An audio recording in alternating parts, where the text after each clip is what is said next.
నమస్తే ఫ్రెండ్స్. కుకట్పల్లి సహస్ర అనే బాలిక విషయం వింటూ ఉన్నాం కదా. ఇన్ని రోజులు నేను ఎందుకు మాట్లాడలేదంటే, ఆ ఇన్వెస్టిగేషన్ కంప్లీట్ అవ్వాలి. Who is the person that accused has to come out. ఈ ఇన్వెస్టిగేషన్ క్రమంలో what ever the line of duty the police department has done, నిజంగా పోలీస్ డిపార్ట్మెంట్ని అభినందిస్తున్నాను. ఈ కేసు విషయంలో వాళ్ళ దర్యాప్తు విధానం, in the line of duty, it's their responsibility duty to suspect anybody. So కన్న తల్లిని తండ్రిని అని కూడా చూడకుండా వాళ్ళ డ్యూటీలో విచారణ చేశారు. ఆ విచారణ పేరుతోటి ఎలాంటి దౌర్జన్యము కానీ లేదంటే సాక్ష్యాలను తారుమారు చేసేటటువంటిది కానీ జరగకుండా చాలా ఫేర్గా ట్రాన్స్పరెంట్గా పోలీసుల దర్యాప్తు జరిగింది. Really appreciable. తర్వాత అసలు ఈ బాలుడు ఎవరైతే చేశాడో క్రైము, మిస్గైడ్ చేశారు పోలీసుల్ని. 10:30 ఆ టైంలో డాడీ డాడీ అనే మాట వినిపించింది అని అతడు ఏదో ఇన్నోసెంట్ అన్న విధంగా పోలీసుల్ని మిస్గైడ్ చేసి అతని మీద నుంచి కొంచెం దృష్టి మరల్చేటట్టుగా చేసుకున్నాడు. కాకపోతే ఇక్కడ కొంతమందికి వస్తున్న డౌట్, మరి ఆ పోలీస్ డాగ్స్ ఏం చేశాయి? పోలీస్ కుక్కలు, స్పెషల్లీ ట్రైన్డ్ కుక్కలు ఎందుకు స్టార్టింగ్లో పసిగట్టలేకపోయాయి అనేటటువంటిది. Okay, even I will expect answer about it. కానీ మళ్ళా మొదటి నుంచి ఈ పోలీసులు మ్యాటర్ తీసుకొని ఎంత చిన్న క్లూ దొరికినా కూడా, సో 24/7 వీళ్ళు ఎంత పని చేస్తుంటే ఇన్వెస్టిగేషన్ అంత ప్రాపర్గా జరిగి ఉంటుంది. మళ్ళీ నేను అప్రిషియేట్ చేస్తున్నాను. ఈ విచారణ పేరుతోటి వాళ్ళ డ్యూటీ వాళ్ళు చేశారు. అనుమానించాల్సింది వాళ్ళు అనుమానించాలి, రైట్? ఓకే. కానీ వాళ్ళని ఎటువంటి దౌర్జన్యం వాళ్ళ మీద చూపించకుండా, సాక్ష్యాన్ని తారుమారు చేయకుండా, లేదంటే భయపెట్టి బెదిరించి ఒప్పించేటట్టు చేయకుండా to the person, right? Culprit దగ్గరికి వెళ్ళి కల్ప్రిట్ని బయటకు తీసుకురావటం అనేది చాలా ఇంపార్టెంట్. ఇక్కడి నుంచే చూస్తే from the parents point of view of that బాలుడు, ఆ బాలుడు క్రికెట్ బ్యాట్ కోసం ఇంతటి అఘాయిత్యానికి చేసిన బాలుడు, అతని ఇంటి వాతావరణాన్ని చూద్దాం. చాలామంది మదర్స్కి, డాడీలకి అంటలేదు, ఫాదర్స్కి అంటలేదు, మదర్స్ని నేను విమర్శిస్తున్నాను అనుకుంటే సంతోషిస్తాను. ఇంకా నాకు సంతోషం. మీరు మారాలి, తల్లులు మారాలి, అదే నాకు కావాల్సింది. కౌన్సిలింగ్లో most of the mothers what they say, మీకు పిల్లలు ఉండే ఉంటారు కదా సార్, మీరెందుకు పిల్లలంటే అంత కఠినంగా మాట్లాడుతున్నారు? తల్లి ప్రేమ మీకు తెలీదా, తండ్రి ప్రేమ మీకు తెలీదా అనేది. నాకు తెలిసిందల్లా ఒకటే, సామాజిక బాధ్యత. మనం ఏదైతే గిఫ్ట్ ప్రపంచానికి ఇచ్చామో, అంటే తల్లిదండ్రులు ప్రపంచానికి ఒక గిఫ్ట్ బాలుడు రూపంలో, బాలిక రూపంలో, ఒక నెక్స్ట్ జనరేషన్ రూపంలో ఇచ్చారు ప్రపంచానికి. వాళ్ళు ప్రపంచానికి వెలుగు తీసుకురావాలి, సంతోషం తీసుకురాగలగాలి, ఒక కొత్త ఆవిష్కరణ చేయగలగాలి. ఆ విధంగా మీ పేరు అతను ప్రకాశింప చేయగలుగుతాడు, అతను, ఆమె, బాలిక, బాలుడు. ఈ క్రమంలో తెలియకుండా ఏం జరుగుతున్నాయి అంటే, ఒక చిన్న తేడా గుర్తుంచుకోవాలి. ఈ ఈ ఒక్క మాటతోటే నా మీద అందరికీ కోపం వస్తుంది. పిల్లలకి అడిగిందల్లా కొనివ్వకండి, పిల్లల భవిష్యత్తుని మీరు నాశనం చేస్తున్నారు. కోపం వస్తుందా? చాలా సంతోషిస్తున్నాను. From the bottom of my heart I feel happy for that. సంతోషిస్తాను నేను. కోపం వస్తుందా? నన్ను తిట్టాలనిపిస్తుందా? తిట్టండి. మరలా చెప్తున్నా, పిల్లలు అడిగిందల్లా కొనివ్వకండి, వాళ్ళ భవిష్యత్తుని పాడు చేయకండి. కానీ పిల్లలకి అవసరం ఉన్న ప్రతిదీ కొనివ్వండి. ఈ రెండింటి మధ్య తేడాని వాళ్ళకి అర్థమయ్యేటట్టు వివరించండి. ఎంత సమయం పడుతుందో వివరించండి. ఆ గారాబం అని ఏదైతే పేరు పెడుతున్నారో, ఆ గారాబం అంటే ఇది అర్థమయ్యేటట్టు చెప్పండి. అవసరమైనది కొనిచ్చివ్వటం జరుగుతుంది, అడిగిందల్లా కొనివ్వటం ఉండదు.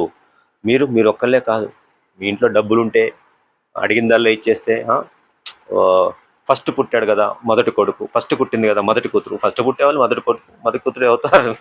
ఆఖరు పుట్టాడు కదా ఆఖరి బిడ్డ, ఆఖరి కూతురు. మధ్యలో పుట్టాడు కదా మధ్యలో బిడ్డ, మధ్యలో కూతురు.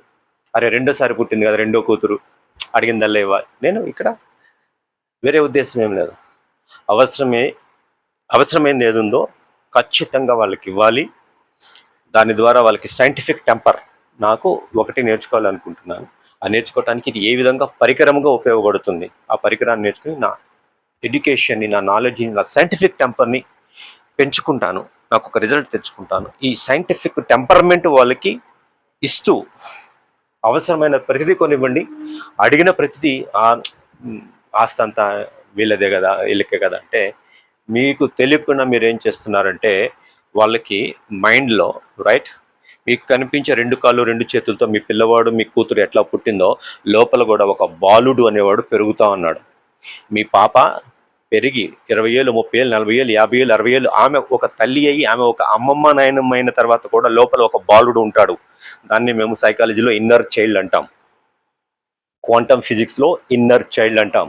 ఆ ఇన్నర్ చైల్డ్ అనేవాడు తల్లిదండ్రులు పోషించినటువంటి, అంటే తయారు చేసినటువంటి ఒక వాడు. ఇది లైఫ్ లాంగ్ కంటిన్యూ అవుతుంది. ఇంకా చెప్పాలంటే మా రీసెర్చ్లో, మా ప్రాక్టీస్లో మాకు తెలుస్తుంది, ఒక జన్మే కాదు, ఈ మనిషి చనిపోయి ఇంకొక జన్మ తీసుకుంటే అక్కడికి కూడా క్యారీ ఫార్వర్డ్ అవుతుంది ఈ ఇన్నర్ చైల్డ్. ఆ ఇన్నర్ చైల్డ్ హీలింగ్ చేయడానికే కదా మేము ఈ పాస్ట్ లైఫ్ రిగ్రెషన్ థెరపీ అని, ఓపెనోపోనో టెక్నిక్స్ అని పెట్టి ఆ ట్రోమా నుంచి బయటకు తీసుకొచ్చి, ఆ ఎక్స్పీరియన్సెస్ని బయటకు తీసుకొచ్చి, ఆ బిలీఫ్ సిస్టమ్ నుంచి తీసుకొచ్చి మళ్ళీ ఒక కొత్త వెలుగుగా తయారు చేసి ఇవ్వటానికి. తల్లిదండ్రులు గారాబం అంటే డెఫినేషన్ ఏమిటి అంటే, అవసరమైన ప్రతిదీ వాళ్ళకి ఇవ్వండి, దాన్ని ఎట్లా వాడాలో ఒక మీ మానిటరింగ్లో ఇవ్వండి, దాని నుంచి ఒక సైంటిఫిక్ టెంపర్మెంట్ పెంపొందించండి. వాళ్ళు మీ పేరుకి రోషని, వెలుగు తెచ్చేటట్టుగా తయారు చేయండి. నా విజ్ఞాపన. నేను చెప్పే విధానం మీకు నచ్చకపోతే, కోపం వస్తే, నన్ను తిట్టాలనిపిస్తే హాయిగా మనసు నిండా తిట్టండి, నో ప్రాబ్లం. మీ గుండెలో ఏది ఉందో దాన్ని బయటికి కక్కేసేయండి. మీ గుండెలో ఏది ఉంటే అదే కదా నాకు ఇవ్వగలిగేది, ఇవ్వండి, నో ప్రాబ్లం. బట్ దేవుడు నాకు ఏది తీసుకొని ఇస్తాడో అదే నేను తీసుకుంటాను. సమాజంలో ఉన్నాం మనం, మన ఇంట్లో మన పిల్లోడు, మన ఆస్తి అంతా వాడిదే కాదు. వేరే పార్ట్ ఆఫ్ సొసైటీ, వేరే పార్ట్ ఆఫ్ ద నేషన్. భారతదేశ జనాభాలో మనం కూడా ఒక పేరు, రైట్, మనది కూడా ఒక పేరు. ఇంతమంది కోట్ల మంది జనాలలో మనం కూడా ఒక పేరు, రైట్, వీఆర్ నాట్ అలోన్. ఇదొకటి మనం గుర్తుంచుకోవాలి. రెండోది, ఈ ప్రాచీన విధానాలు ఏవైతే ఉన్నాయో రెండు రకాలుగా తప్పు ద్రోవలో ఉన్నాయి. ఒకటి ఏంటి అంటే, ఎవరైతే వాటిని ఆధీనంలో ఉంచబడిందో, అంటే ఒక మంచి పర్పస్ తోటే, అంటే వాళ్ళు మళ్ళీ నెక్స్ట్ జనరేషన్స్కి ఈ శాస్త్రము, ఈ జ్ఞానము, వేదాలు అవ్వచ్చు, బైబిల్లోని అంతరార్థాలు కావచ్చు, జస్ట్ పైన కనిపించే టెక్స్ట్ అది మామూలు మిగతా మనం స్కూల్కి వెళ్ళి నేర్చుకునే English, Hindi, Sanskrit, maths, physics లానే ఉంటుంది, అది కాదు. వాటి లోపల అంతరంగంలోకి వెళ్తే సముద్రం ఉంటాయి. ఒక్కొక్క పదంలో నుంచి సముద్రం అంత మీనింగ్, అంతరార్థం ఉంటుంది. అవి పుస్తకాల్లో వ్యక్తపరిచేవి కాదు, అవి అనుభూతితోటి వచ్చాయి. అనుభవాల్ని గురువు శిష్యుడు గురు శిష్య పరంపరతో వెళ్ళాలి. కాబట్టి అది కూడా చాలా ఇంపార్టెంట్. శిష్యుడి యొక్క క్యారెక్టర్ని ఫస్ట్ బిల్డప్ చేయాలి. ఇన్నర్ చైల్డ్ అన్ననే, ఇన్నర్ చైల్డ్ లోపల ఒక బాలుడు ఉంటాడు. మీ అబ్బాయి 40 ఏళ్ళైనా 60 ఏళ్ళైనా లోపల ఒక బాలుడు ఉంటాడు. మీ అమ్మాయి లోపల ఒక బాలుడు ఉంటాడు, రైట్. దానిని పురుష అనేటటువంటి పదంతో వేదాలలో, సంస్కృత శాస్త్రాల్లో చెప్పబడింది. పురుష వాడిని బిల్డ్ చేస్తాడు గురువు వాడిని బిల్డ్ చేస్తాడు.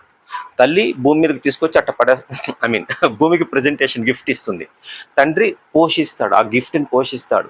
కానీ వాడికి మార్గము చూపించి సమాజానికి ఒక గిఫ్ట్గా, నిజంగా తల్లిదండ్రులు కన్న కలలని నిజం చేసేటటువంటి వాడు గురువు. కాబట్టి గురు బ్రహ్మ గురు విష్ణు గురుదేవో మహేశ్వర గురు సాక్షాత్ పరబ్రహ్మ తస్మై శ్రీ గురవే నమః. He shows the direction. సద్గురు అంటే ఏంటి? గురు గుణరహిత రూపరహిత. ఒక గుణము లేదు, ఒక రూపం లేదు, ఒక ఫామ్ లేదు. ఒక ఫామ్ లేని వాడు నాకు ఈ ఫామ్ కావాలి అంటే, ఒక రూపం కావాలంటే సూర్యుడు కావాలంటే సూర్యుడు వచ్చేసాడు, చంద్రుడు కావాలంటే చంద్రుడు వచ్చేసాడు, భూమి తయారవ్వాలి, గ్రహాలు కావాలంటే గ్రహాలు తయారైపోయాయి. ఒక ఆకారమే లేనివాడు ఇన్ని ఆకారాలను ఇచ్చాడు, నిరాకారుడు. ఏ ఆకారం అయితే ఉందో ఆ ఆకారాలన్నీ తయారు చేసినవాడు. మీరు ఎన్ని జామెట్రికల్ షేప్స్ ఉన్నాయో చెప్పండి. మీకు తెలియని జామెట్రికల్ షేప్ ఇంకొకటి ఉంటుంది. అది ఒక 100 సంవత్సరాలు పడుతుందేమో మీకు తెలుసుకోవటానికి, మనకి తెలుసుకోవటానికి. అన్ని షేప్స్ని కనిపెట్టినోడు ఒక షేప్ లేనివాడు, నిరాకారుడు.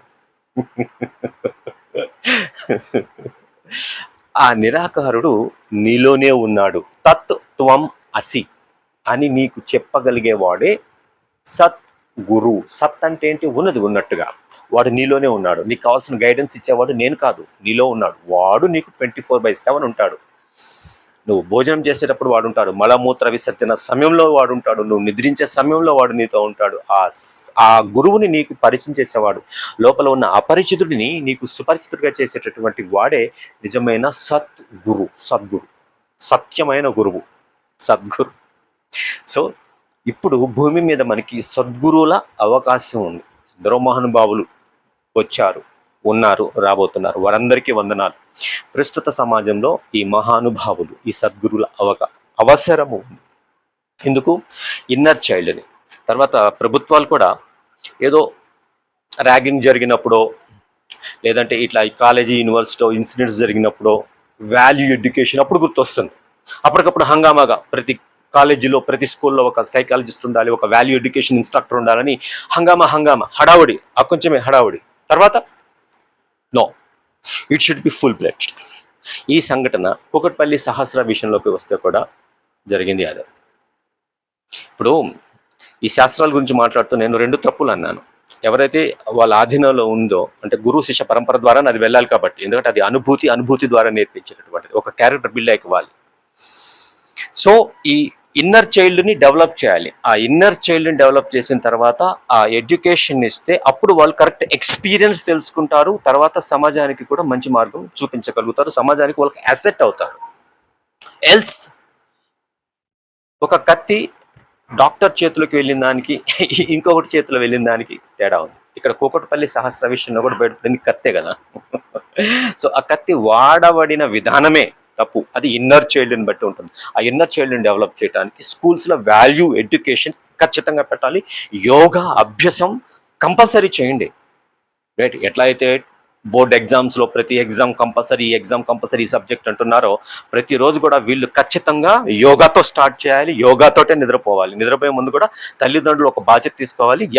మేము యోగా చేపించాం పిల్లవాడికి, మెడిటేషన్ చేయించి మెడిటేషన్ తోటే నిద్రపుచ్చాము అని వాళ్ళు రిపోర్ట్ ఇవ్వాలి గవర్నమెంట్కి, సంబంధిత కార్పొరేటర్కి, సంబంధిత సర్పంచ్కి, సంబంధిత ఎమ్మెల్యేకి, ఎంపీకి, లేదా గవర్నమెంట్ ఆఫ్ ఇండియా ప్రెసిడెంట్కి, ప్రైమ్ మినిస్టర్కి వాళ్ళు రిపోర్ట్ చేసేటటువంటి ఒక ఆటోమేషన్ సిస్టమ్, ఒక యాప్ పెట్టండి, కంపల్సరీ చేయండి. I request the government. ఈ యోగాని మళ్ళీ మతతత్వానికి తీసుకొస్తారు. అరే అమెరికా లాంటి దేశాలే ఆ యోగాలో ఉన్న సీక్రెట్స్ని తీసుకొని ఆచరించి ఇంత మంచిదా అని ప్రపంచానికి తిరిగి నేర్పిస్తున్నాయి. అరే మన స్వంత శాస్త్రాలు ఇక్కడే ఒకటి ఇన్నర్ చైల్డ్ డెవలప్ అయిన తర్వాతే ఆ శాస్త్రాన్ని ఇవ్వాలి. సో అది అదనుగా తీసుకొని శాస్త్రం ఇవ్వటానికి వాళ్ళే ఉంచుకొని ఇట్లా ఒక తప్పు చేశారు. రెండోది, మెచ్యూరిటీ పెరగకుండా వాళ్ళకి ఇచ్చిన వాళ్ళు లాక్కున్నా కూడా చెడుగా తయారవుతారు. సో కత్తిని ఒక డాక్టర్ లాక్కుంటే సంతోషమే. ఇన్నర్ చైల్డ్ లోపల ఉన్నవాడు, అంతరంగికుడు, ఆ అపరిచితుడు డాక్టర్ అయితే సంతోషమే. క్రిమినల్ అయితే ఖచ్చితంగా ప్రాబ్లమే. సో గవర్నమెంట్స్ని రిక్వెస్ట్ చేస్తున్నాను, వాల్యూ ఎడ్యుకేషన్ సిస్టమ్ మ్యాండేటరీ చేయండి, యోగా మ్యాండేటరీ చేయండి. అది ఏ రిలీజన్కి సంబంధించింది కాదు. దీనికి నేను డిబేట్కి ఎంత పెద్ద వాళ్ళతోటైనా, ఎంత పెద్ద స్టేజ్ మీదనైనా నేను open డిబేట్కి ready. Open challenge.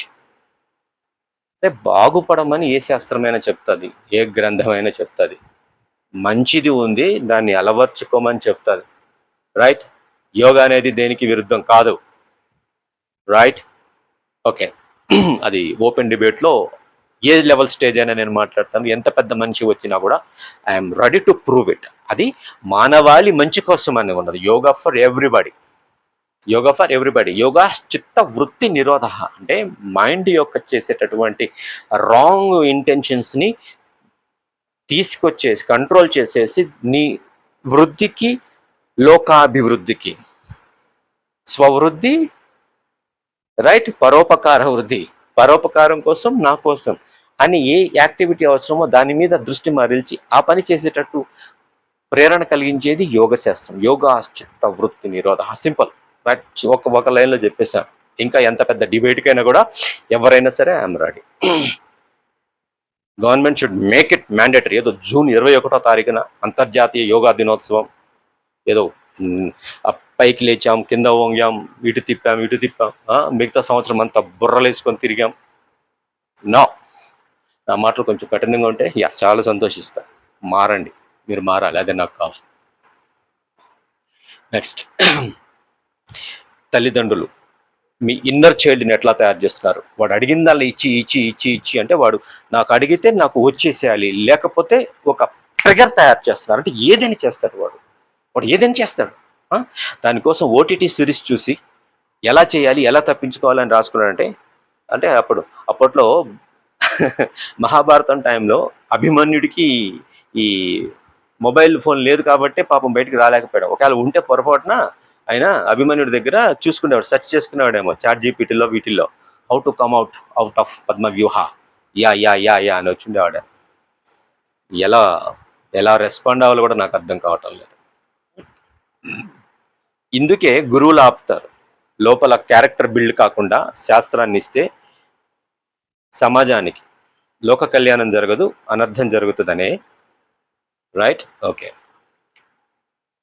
Lankeshwarudu రావణుడికి ఆత్మలింగం మేనిఫెస్ట్ చేసుకున్నాడు, కానీ యోగం అంటే ఏంటి?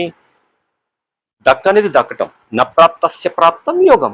అప్పటి వరకు రాలేదు, వచ్చింది, ఇప్పుడు సంపాదించుకున్నాడు, అది యోగం. ప్రాప్తం ఏంటి? ప్రాప్తస్య రక్షణం, వచ్చింది కాపాడుకోవటం కోసం. కానీ నీ సంకల్పం బాగోకపోతే దేవుడు ఖచ్చితంగా ఎందుకంటే నీ ఒక్కడిని సంతోషపెట్టడం కాదు ముఖ్యం. You should be align to the universe. The entire universe should not be align. Universe కొన్ని లాస్ ఉన్నాయి, కొన్ని సూత్రాలు ఉన్నాయి. మన అందరము ఒక డెమోక్రటిక్ యూనివర్స్లో ఉన్నాం, ఒక సెక్యులర్ యూనివర్స్లో ఉన్నాం. ఆ సెక్యులరిజం ఆఫ్ ద యూనివర్స్ని, ఆ డెమోక్రసీ ఆఫ్ ద యూనివర్స్ని మనం అర్థం చేసుకోవాలి, రెస్పెక్ట్ ఇవ్వాలి. Number one.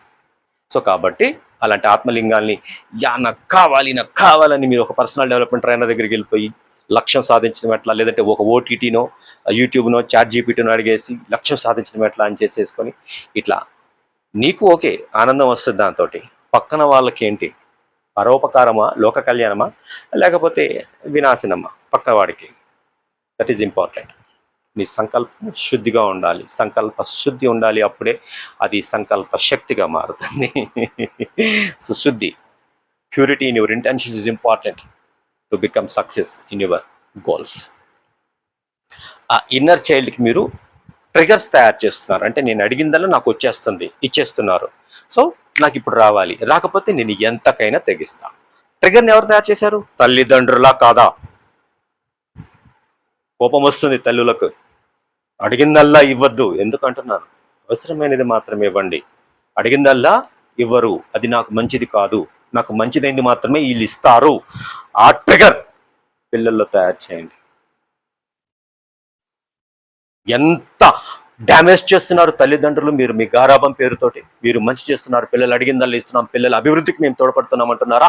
సమాజానికి ద్రోహం చేస్తున్నారా తల్లిదండ్రులుగా మీరు? మంచి ఉద్దేశంతో ఒక కానుకనిచ్చారు ప్రపంచానికి కదా, గిఫ్ట్ని ఇచ్చారు. ఆ gift should be a gift and asset to the world. ఇదే నా విజ్ఞప్తి. రైట్, టు కంక్లూడ్, పోలీసులు చేసిన ఇన్వెస్టిగేషన్ రియలీ హ్యాపీ. వాళ్ళ లైన్ ఆఫ్ డ్యూటీలో సస్పెక్ట్స్ని సస్పెక్ట్ చేయక తప్పదు. మదర్ అయినా ఫాదర్ అయినా సంతోషం. కానీ ఆ క్రమంలో ఎలాంటి జులుం దౌర్జన్యాలు కానీ, లేదంటే సాక్ష్యాల్ని తారుమారు చేయటం, లేదంటే బలవంతం చేసి శిక్షించి థర్డ్ డిగ్రీ లాంటివి పెట్టి ఒప్పించటాలు కానీ చేయలేదు. మిస్ గైడ్ అయినా కూడా ఒక చిన్న బాలుడి చేతిలో మరలా వాళ్ళు జీరో బేస్డ్ నుంచి, స్క్రాచ్ నుంచి తీసుకొచ్చి చేశారు. సో అందరికీ రిక్వెస్ట్ చేస్తున్నాను, తెలుగు వాళ్ళకే కాదు, భారతీయులకే కాదు, భూమి మీదనే కాదు, పక్క గ్రహాలలో ఉన్న ఏలియన్స్ పేరెంట్స్కి నేను విజ్ఞప్తి చేస్తున్నాను. మీ పిల్లల్లో ఉన్న ఇన్నర్ చైల్డ్ని, రైట్, ఒకడు ఉంటాడు, తయారవుతాడు, వాడి జీవితాంతం లోపలే తిరుగుతూ ఉంటాడు. వాడికి ట్రిగర్స్ తయారు చేసుకుంటూ ఉంటాడు. నేను అడిగితే నాకు వచ్చేస్తుంది, రాకపోతే నేను తలుపులు ఎరగొడతా, స్కూల్. ఆ టైం అది ఎవరైనా మీరు పిల్లల్లో చూసారంటే సైకాలజిస్ట్ ఇమీడియట్గా కలవండి. ఇమీడియట్గా, ఏమాత్రం లేట్ చేయకండి, ఇమీడియట్గా కలవండి. ఒక సైకాలజిస్ట్ ఇమీడియట్గా కలవండి. ఫోన్ ఇవ్వకపోతే ఏదో చేసేస్తున్నాడు, టీవీ చూడకపోతే ఏదో చేసేస్తున్నాడు, ఇమీడియట్గా కలవండి, వాళ్ళు సెటిల్ చేస్తారు. సో గవర్నమెంట్స్ కూడా నేను రిక్వెస్ట్ చేస్తున్నాను, వాల్యూ ఎడ్యుకేషన్ కంపల్సరీ బేస్ చేయండి. తర్వాత డిజిటల్ స్క్రీన్ టైం నుంచి వాళ్ళ విముక్తి కోసం, ఆ బానిసత్వం నుంచి తల్లిదండ్రులు ముందు బయటకు వచ్చేటట్టు ఒక చట్టం అవసరమైతే చట్టం తీసుకురండి. నేను ఆమె మీద నాకు కోపం ఏం లేదు, కానీ ఒక డాక్టర్ చదివి, లేదా డాక్టర్ చదివిన ఒక కూతురు రీల్స్ చేయటం నిమిత్తమో లేదంటే ఏమో, ఒక హంపి దగ్గర సంథింగ్ నీళ్ళల్లో స్విమ్మింగ్ వచ్చంట, షీజ్ ఎ స్విమ్మర్ అంట, బట్ వెళ్ళిపోయి సంథింగ్ చింతిస్తున్నాను. But I'm talking to every parents. మీ పిల్లలు మీ ఎదురుగా ఉన్నారు, నిజంగా మీరు స్క్రీన్ని పక్కన పెట్టి పిల్లలతో ముద్దుగా ప్రేమగా కౌగిలించుకొని మీ స్పర్శతో వాళ్ళ స్పర్శతోటి కౌగిలించుకొని ఎంత టైం మీరు గడుపుతున్నారు చెప్పండి. గుండె మీద చేసుకొని ఆలోచించండి. వాళ్ళ ప్రేమను వాళ్ళకి ఇవ్వండి. తల్లులకు తండ్రులకు విజ్ఞప్తి. స్కూల్స్ వాల్యూ ఎడ్యుకేషన్ని మెయింటైన్ చేసుకోండి. గవర్నమెంట్స్ యోగా మ్యాండేటరీ చేసేయండి ఇమీడియట్ బేసిస్. మళ్ళీ కలుస్తాను. Thank you.